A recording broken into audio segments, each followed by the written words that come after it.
L'azimut et l'inclinaison des panneaux photovoltaïques sont deux paramètres essentiels pour garantir la performance d'une installation solaire.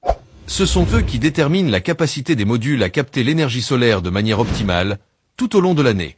Un mauvais choix peut entraîner une baisse significative de la production, et donc nuire à la rentabilité du projet. Mais alors, qu'est-ce que l'azimut?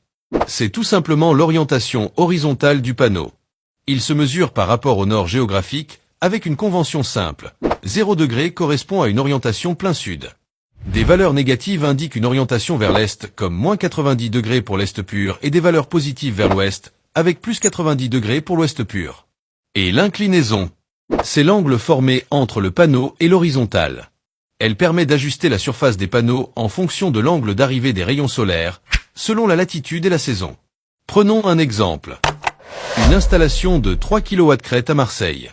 Si elle est orientée plein sud, avec une inclinaison de 30 degrés, elle produira environ 4200 kWh par an. La même installation, orientée plein est, toujours avec 30 degrés d'inclinaison, tombera à 3780 kWh, soit une baisse d'environ 10%. Conclusion. Une orientation sous-optimale réduit la production, sans pour autant la diviser par deux. En France, une inclinaison comprise entre 30 et 35 degrés est généralement recommandée.